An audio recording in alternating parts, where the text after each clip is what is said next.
सत्यनारायण भगवान व्रत कथा का पहला अध्याय में श्री व्यास जी ने कहा, एक समय नेमी सारनाथ तीर्थ में शौनक आदि सभी ऋषियों तथा मुनियों ने पुराण शास्त्र के वेता त्रिशूत जी महाराज से पूछा, महामुने, किस व्रत अथवा तपस्या से मनोवांछित फल प्राप्त होता है? उसे हम सब सुनना चाहते हैं, आप कहें। श्री सूत जी बोले, इसी प्रकार देवर्षि नारद जी के द्वारा भी पूछे जाने पर भगवान कमलापति ने उनसे जैसा कहा था उसे कह रहा हूं, आप लोग सावधान होकर सुने। एक समय योगी नारद जी लोगों के कल्याण की कामना से विविध लोकों में भ्रमण करते हुए मृत्यु लोक में आए और यहाँ उन्होंने अपने कर्म फल के अनुसार नाना योनियों में उत्पन्न सभी प्राणियों को अनेक प्रकार के क्लेश दुख भोगते हुए देखा तथा किस उपाय से उनके दुखों का सुनिश्चित रूप से नाश हो सकता है, ऐसा मन में विचार करके वे विष्णु लोक गए। वहां 4 भुजाओं वाले शंख चक्र गदा पद्म तथा वनमाला से विभूषित शुक्ल वर्ण भगवान श्री नारायण का दर्शन कर उन देवादिदेव देव की वे स्तुति करने लगे। नारद जी बोले, हे वाणी और मन से परे स्वरूप वाले, अंतर शक्ति संपन्न, आदि मध्य और अंत से रहित, निर्गुण और सफल, कल्याण समय गुण गणों से संपन्न, अस्थावर, जगमात्मक, निखिल, सृष्टि पंच के कारक कारणभूत तथा भक्तों की पीड़ा नष्ट करने वाले परमात्मा, आपको नमस्कार है। स्तुति सुनने के अंतर भगवान श्री विष्णु जी ने नारद जी से कहा, महाभाग, आप किस प्रयोजन से यहाँ आए हैं? आपके मन में क्या है? कहिए, वह सब कुछ मैं आपको बताऊंगा। नारद जी बोले, भगवान मृत्यु लोक में अपने पाप कर्मों के द्वारा विभिन्न योनियों से उत्पन्न सभी लोग बहुत प्रकार के कलेशों से दुखी हो रहे हैं। हे नाथ, किस लघु उपाय से उनको कष्टों का निवारण हो सकेगा? यदि आपकी मेरी ऊपर कृपा हो तो वह सब मैं सुनना चाहूंगा, उसे बताएं। श्री भगवान ने कहा, हे वत्स, संसार के ऊपर अनुग्रह करने की इच्छा से आपने बहुत अच्छी बात पूछी है। जिस व्रत के करने से प्राणी मोह से मुक्त हो जाता है उसे आपको बताता हूँ, सुने। हे वत्स, स्वर्ग और मृत्यु लोक में दुर्लभ भगवान सत्यनारायण का एक महान पुण्यप्रद व्रत है। आपके स्नेह के कारण इस समय में उसे कह रहा हूँ। अच्छी प्रकार विधि विधान से भगवान सत्यनारायण व्रत करके मनुष्य शीघ्र ही सुख प्राप्त कर परलोक में मोक्ष प्राप्त कर सकता है। भगवान की ऐसी वाणी सुनकर नारद मुनि ने कहा, प्रभु, इस व्रत को करने का फल क्या है? इसका विधान क्या है? इस व्रत को किसने किया और इसे कब करना चाहिए? यह सब विस्तार पूर्वक बतलाइए। श्री भगवान ने कहा, यह सत्यनारायण व्रत दुख शोक आदि का शमन करने वाला, धन धान्य की वृद्धि करने वाला, सौभाग्य और संतान देने वाला तथा सर्वत्र विजय प्रदान करने वाला है। जिस किसी भी दिन भक्ति और श्रद्धा से सम्मिलित होकर मनुष्य ब्राह्मणों और बंधु बांधवों के साथ धर्म में तत्पर होकर सांझ काल भगवान सत्यनारायण की पूजा करे, नैवेद्य के रूप में उत्तम कोटि के भोजनीय पदार्थ को स्वाया मात्र में भक्ति पूर्वक अर्पित करना चाहिए। केले के फल, घी, दूध, गेहूं का चूर्ण अथवा गेहूं के चूर्ण के अभाव में साठी चावल का चूर्ण, शक्कर या गुड़, यह सब भक्ष्य सामग्री स्वाया मात्र में एकत्र करके निवेदित करनी चाहिए। बंधु बांधवों के साथ श्री सत्यनारायण भगवान की कथा सुनकर ब्राह्मणों को दक्षिणा देनी चाहिए। तदंतर बंधु बांधवों के साथ ब्राह्मणों को भोजन कराना चाहिए। भक्ति पूर्वक प्रसाद ग्रहण करके नृत्य गीत आदि का आयोजन करना चाहिए। तदंतर भगवान सत्यनारायण का स्मरण करते हुए अपने घर जाना चाहिए। ऐसा करने से मनुष्यों की अभिलाषा अवश्य पूर्ण होती है। विशेष रूप से कलयुग में पृथ्वीलोक में यह सबसे छोटा सा उपाय है। भक्तों, मैं अब आपको दूसरा अध्याय बता रहा हूँ। दूसरा अध्याय कहता हूँ। श्री सुत जी बोले, हे द्विजो, अब मैं पुनः पूर्ण काल में जिसने इस सत्यनारायण व्रत को किया था उसे भली भांति विस्तार पूर्वक कहूंगा। रमणीय काशी नामक नगर में कोई अत्यंत निर्धन ब्राह्मण रहता था। भूख और प्यास से व्याकुल होकर वह प्रतिदिन पृथ्वी पर भटकता रहता था। ब्राह्मण प्रिय भगवान ने उस दुखी ब्राह्मण को देखकर वृद्ध ब्राह्मण का रूप धारण करके उस द्विज से आदर पूर्वक पूछा, हे विप्र, प्रतिदिन अत्यंत दुखी होकर तुम किस लिए पृथ्वी पर भ्रमण करते रहते हो? हे द्विज श्रेष्ठ, यह सब बतलाओ, मैं सुनना चाहता हूँ। ब्राह्मण बोला, प्रभु, मैं अत्यंत दरिद्र ब्राह्मण हूँ और भिक्षा के लिए ही पृथ्वी पर घुमा करता हूँ।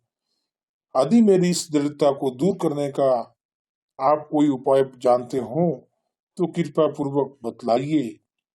वृद्ध ब्राह्मण बोला, हे ब्रह्मदेव, सत्यनारायण भगवान विष्णु अभिष्ट फल को देने वाले हैं। हे विप्र, तुम उनका उत्तम व्रत करो, जिसे करने से मनुष्य सभी दुखों से मुक्त हो जाता है। व्रत के विधान को भी ब्राह्मण से यज्ञ पूर्वक कहकर वृद्ध ब्रह्मधारी भगवान विष्णु वहीं पर अंतर्ध्यान हो गए। वृद्ध ब्राह्मण ने जैसा कहा उस व्रत को अच्छी प्रकार से वैसा ही करूंगा। यह सोचते हुए उस ब्राह्मण को रात में नींद नहीं आई।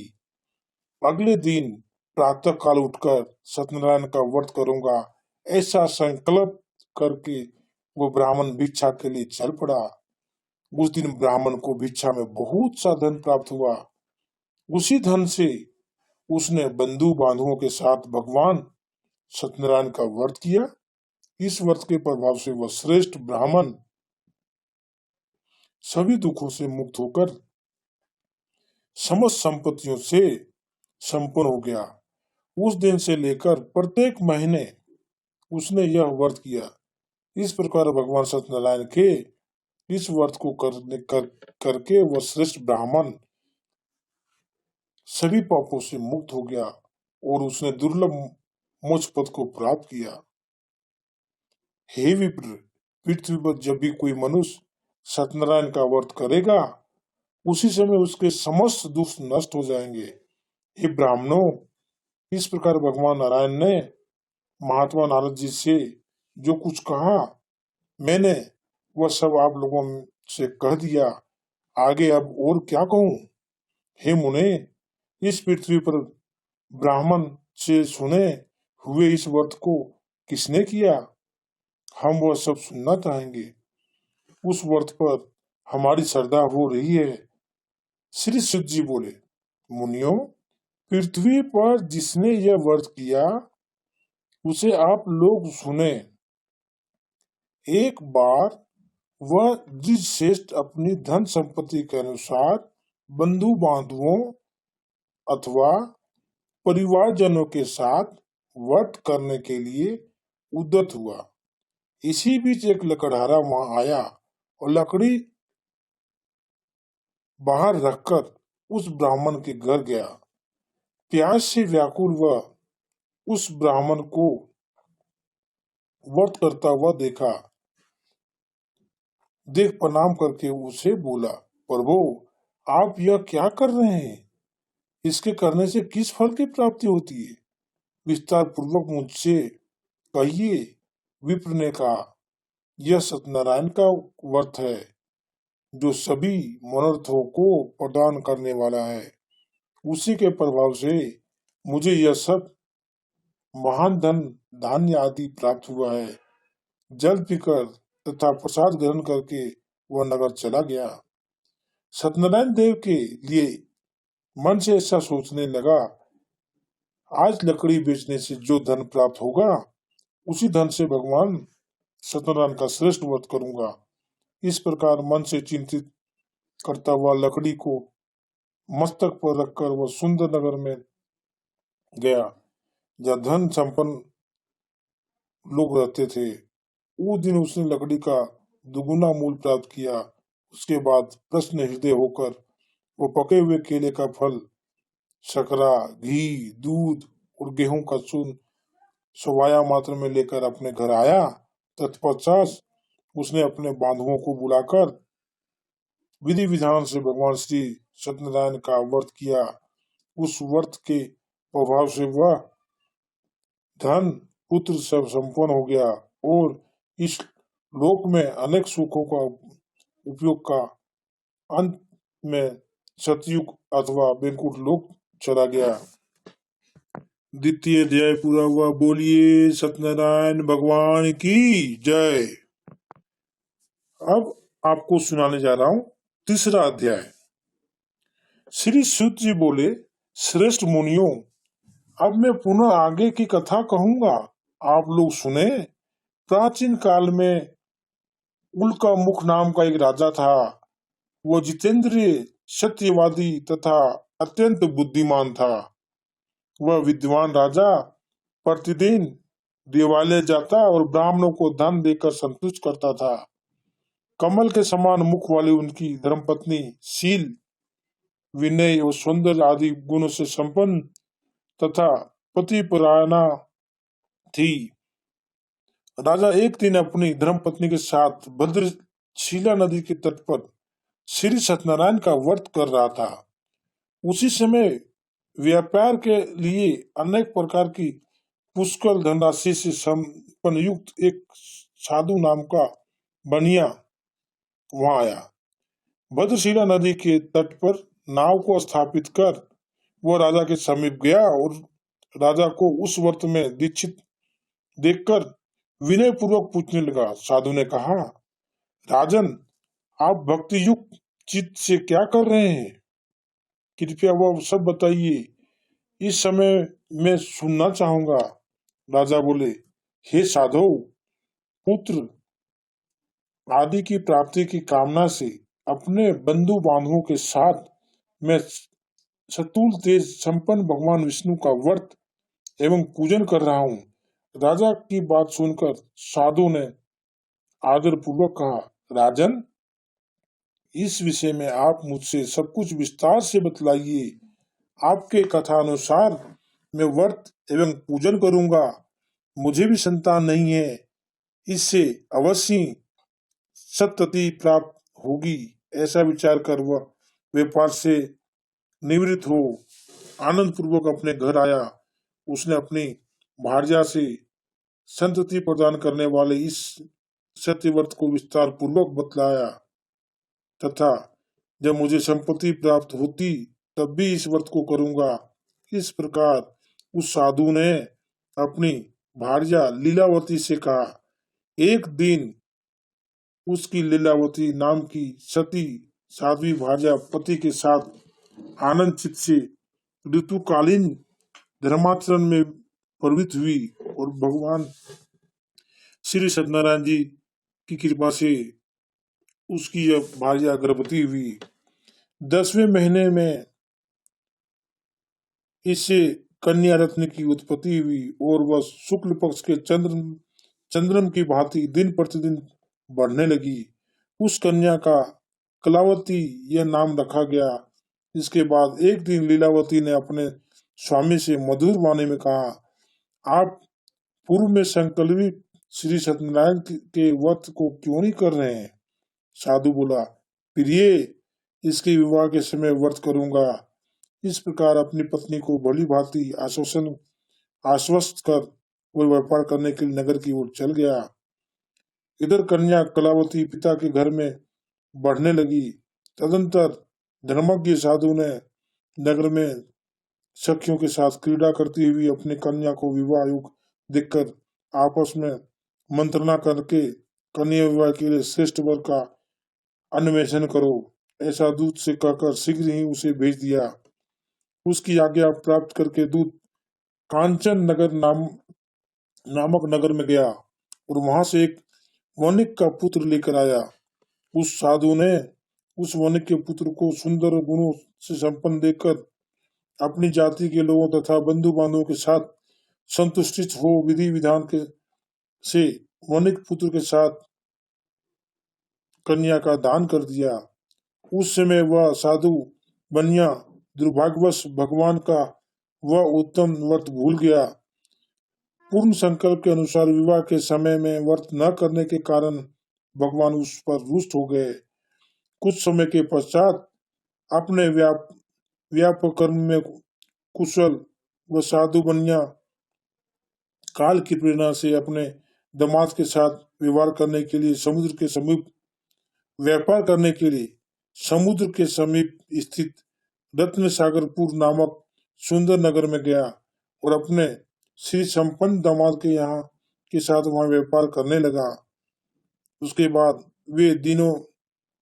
वो दोनों राजा चंद्रकेतु के रमणीय उस नगर में गए। उसी भगवान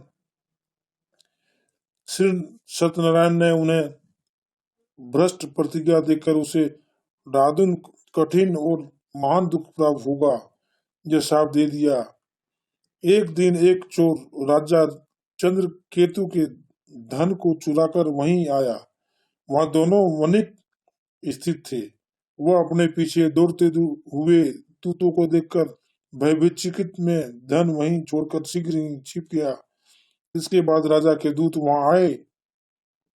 वहां वह साधु वणिक था। वहां राजा के धन को देखकर वे दूत उन दोनों वणिक पुत्रों को बांध कर ले गए और हर्षपूर्वक दौड़ते हुए राजा से बोले, प्रभु, हम दो चोर पकड़ लाए हैं, इन्हें देखकर आप आज्ञा दें। दादा की आज्ञा से दोनों शीघ्र ही दृढ़ता पूर्वक बांधकर बिना विचार किए महान कारागार में डाल दिए गए। भगवान सत्यदेव की माया से किसी से उस दोनों की बात नहीं सुनी और राजा चंद्र केतु ने उन दोनों का धन भी ले लिया। भगवान के साप से वणिक के घर में उसकी भार्या की अत्यंत दुखित हो गई और उसके घर में सारा का सारा जो धन था वह चोर ने चुरा लिया। लीलावती शारीरिक तथा मानसिक पीड़ितों से युक्त भूख और प्यास से दुखी हो अन्न की चिंता से दर दर भटकने लगी। कलावती कन्या भी भोजन के लिए इधर उधर प्रतिदिन घूमने लगी। एक दिन भूख से पीड़ित कलावती एक ब्राह्मण के घर गई। वहां जाकर उसने श्री सत्यनारायण के व्रत पूजन को देखा। वहां बैठकर उसने कथा सुनी और वरदान मांगा। उसके बाद प्रसाद ग्रहण करके वो कुछ रात होने पर घर गई। माता के कलावती कन्या से प्रेम पूर्वक पूछा, पुत्री, रात में तू कहाँ रुक गई थी? तुम्हारे मन में क्या है? कलावती कन्या ने तुरंत माता से कहा, माँ, मैंने एक ब्राह्मण के घर में मनोरथ प्रसाद प्रदान करने वाला व्रत देखा। कन्या की उस बात को सुनकर वह वणिक की भार्या व्रत करने को उद्यत हुई और प्रश्न मन से उस साध्वी ने बंधु बांधवों के साथ भगवान श्री सत्यनारायण का व्रत किया तथा इस प्रकार प्रार्थना की, भगवान आप हमारे पति एवं दामाद के अपराध को क्षमा करें, वे दोनों अपने घर शीघ्र आ जाएं। इस वर्ष से भगवान सत्यनारायण पुनः संतुष्ट हो गए तथा उन्होंने नृपश्रेष्ठ चंद्रकेतु को स्वप्न दिखाया और स्वप्न में कहा, नृपश्रेष्ठ, प्रातः काल दोनों वणिकों को छोड़ दो।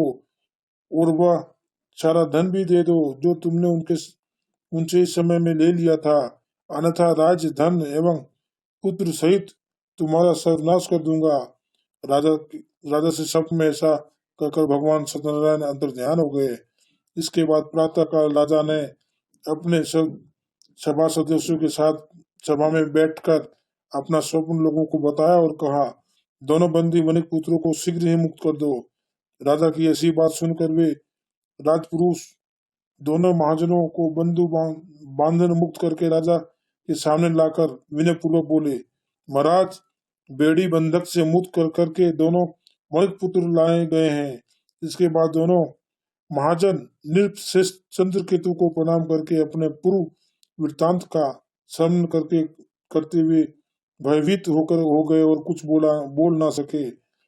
राजा ने वणिक पुत्र को देखकर आदर पूर्वक कहा, आप लोगों को प्राणध्वंस यह महान दुख प्राप्त हुआ है, इसमें अब कोई भय नहीं है। ऐसा कहकर उसकी बेड़ी खुलवाकर छोड़ कर्म आदि कराया।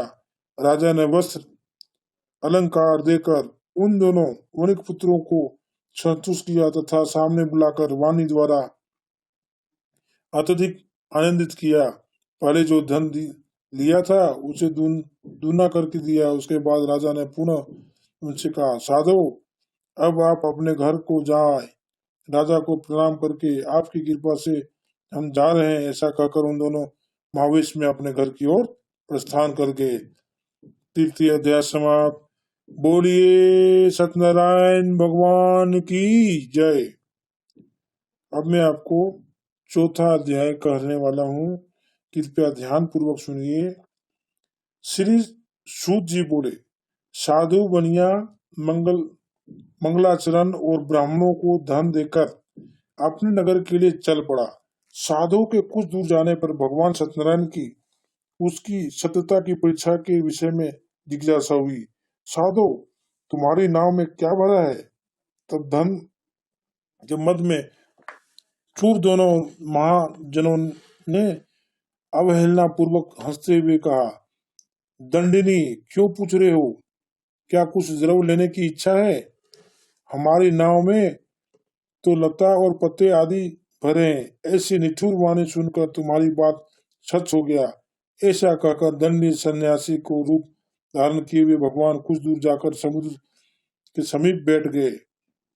दंडी के चले जाने पर नित्य क्रिया करने के पश्चात उतराई हुई अर्थात जल में ऊपर की ओर उठी हुई नौका को देखकर साधु अत्यंत आश्चर्य में पड़ गया और नाव में लता और पत्ते आदि देखकर मूर्छित हो पृथ्वी पर गिर पड़ा। सचेत होने पर वणिक पुत्र चिंतित हो गया। तब उसके दामाद ने इस प्रकार कहा, आप शोक क्यों करते हैं? दंडी ने साथ दे दिया है। इस स्थिति में ही चाहे तो सब कुछ कर सकते हैं, इसमें संयम नहीं है। अतः उसी की शरण में हम चले, वही मन की इच्छा पूर्ण होगी।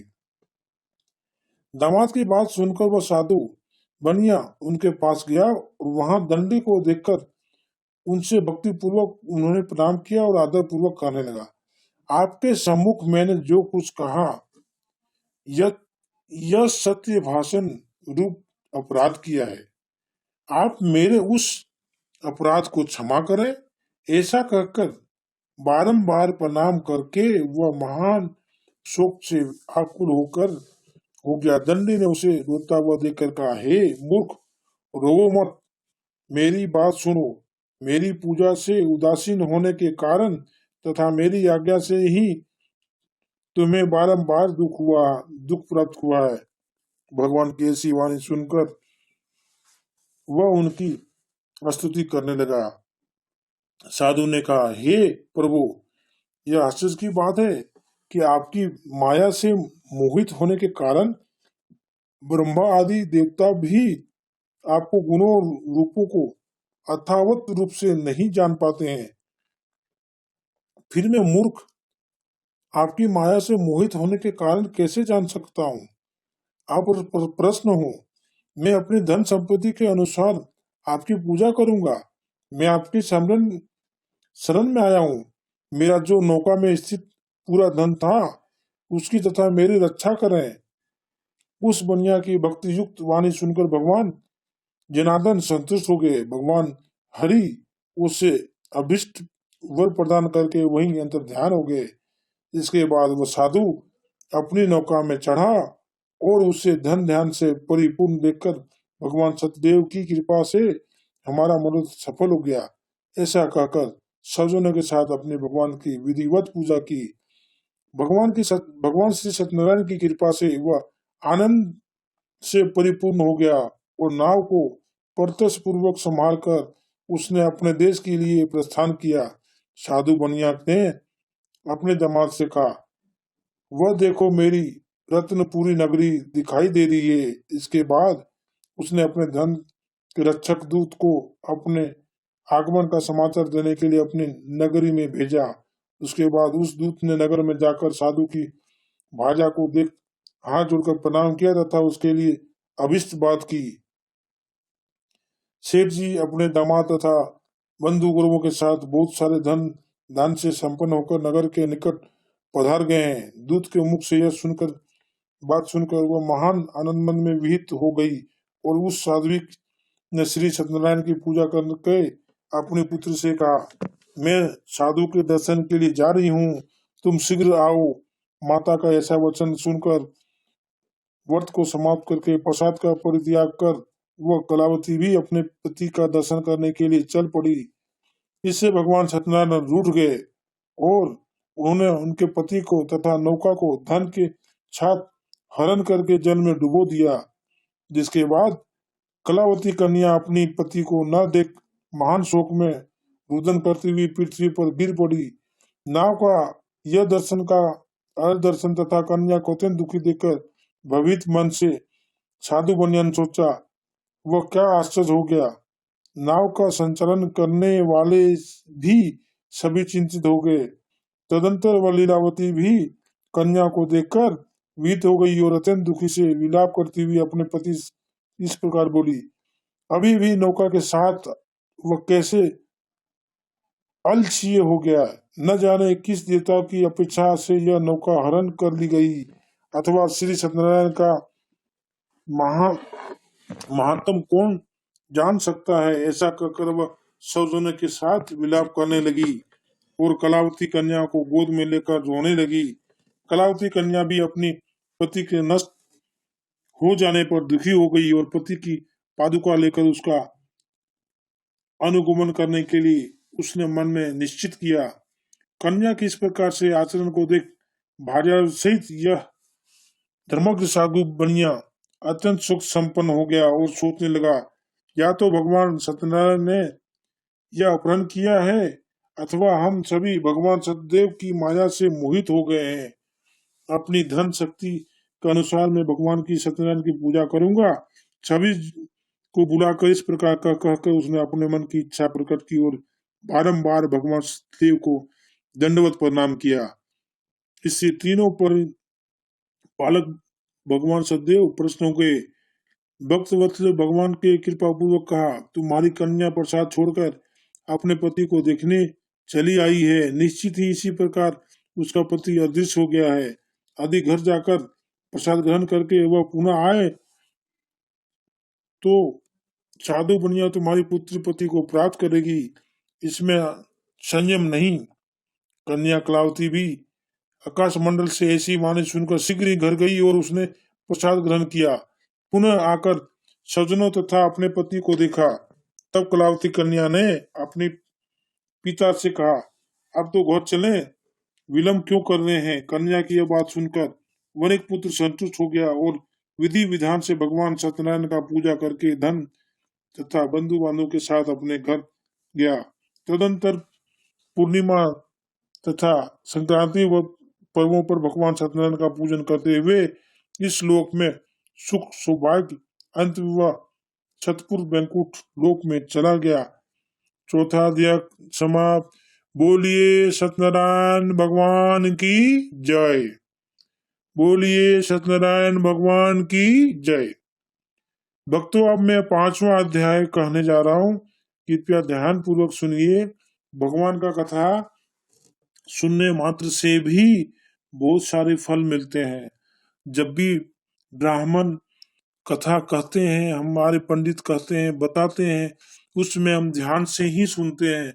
जो आप अगर पूजा पर बैठे हैं तो कृपया ध्यान पूर्वक सुनिए। 5वां अध्याय। श्री सूत जी बोले, श्रेष्ठ मुनियों, अब इसके बाद मैं दूसरी कथा कहूंगा, आप लोग सुने। अपनी प्रजा का पालन करने से तत्पर तुंगध्वज नामक एक राजा था। उसने सतदेव के प्रसाद का परित्याग करके दुख प्राप्त किया। एक बाद वह वन में जाकर और वहां बहुत से पशुओं को मारकर वट वृक्ष के नीचे आया।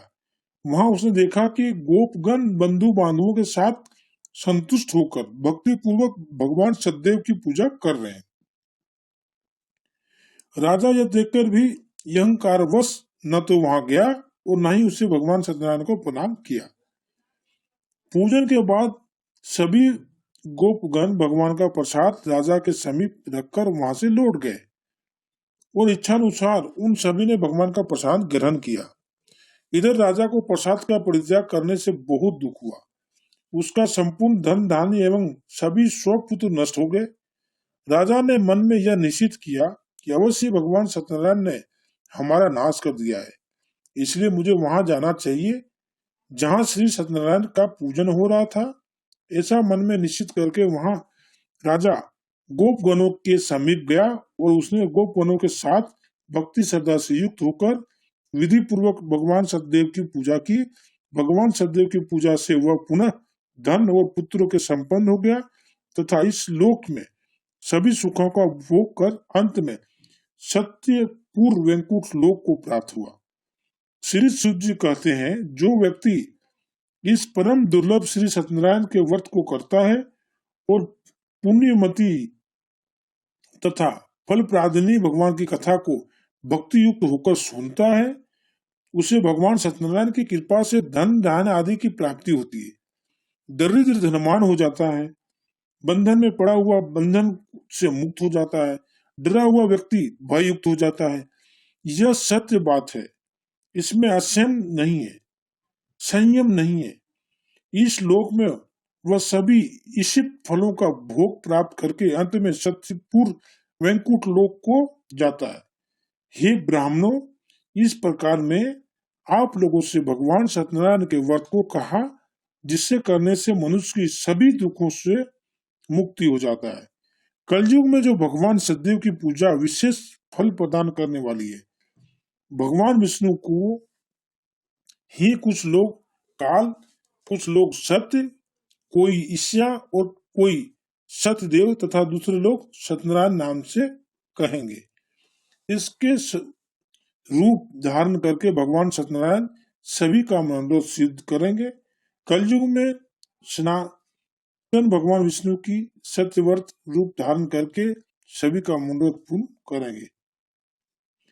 हे श्रेष्ठ मुनियों, जो व्यक्ति नित्य भगवान सत्यनारायण की इस व्रत कथा को पढ़ता है और सुनता है, भगवान सत्यनारायण की कृपा से उसके सभी पाप नष्ट हो जाते हैं। हे मुनीश्वरों, पूर्ण काल में जिन लोगों ने भगवान सत्यनारायण का व्रत किया था, उसके अगले जन्म का वृत्तांत कहता हूँ, आप लोग सुने। महान प्रज्ञा संपन्न सत्तानंदन नाम के ब्राह्मण सत्यनारायण व्रत करने के प्रभाव से दूसरे जन्म में सुदामा नामक ब्राह्मण हुए और उस जन्म में भगवान श्री कृष्ण का ध्यान करके उन्होंने मोक्ष प्राप्त किया। लकड़हारा भील गुहों का राजा हुआ और अगले जन्म में उन्होंने भगवान श्री राम की सेवा करके मोक्ष प्राप्त किया। महाराज उल्का मुख दूसरे जन्म में राजा दशरथ हुए, जिन्होंने श्री रंगानाथ जी की पूजा करके अंत में वैकुंठ प्राप्त किया। इसी प्रकार धार्मिक और सत्यवर्ती साधु पिछले जन्म के सत्यव्रत के प्रभाव से दूसरे जन्म में मूर्धज नामक राजा हुआ। उसने सारे चेरीकरण अपने पुत्र की आदि दे भगवान विष्णु को अर्पित कर मोक्ष प्राप्त किया। महाराजा तुंगध्वज जन्मांतरण में स्वयंभुक मनु हुए और भगवती संबंधी संपूर्ण कार्यों का अनुष्ठान करके वैकुंठ लोक को प्राप्त हुए। जो गोपगण थे वे सब जन्मांतरण में वज्रमंडल में निवास करने वाले गोप हुए और सभी राक्षसों का संहार करके श्री भगवान का शाश्वत धाम गोलोक प्राप्त किया। 5वां अध्याय समाप्त। बोलिए सत्यनारायण भगवान की जय।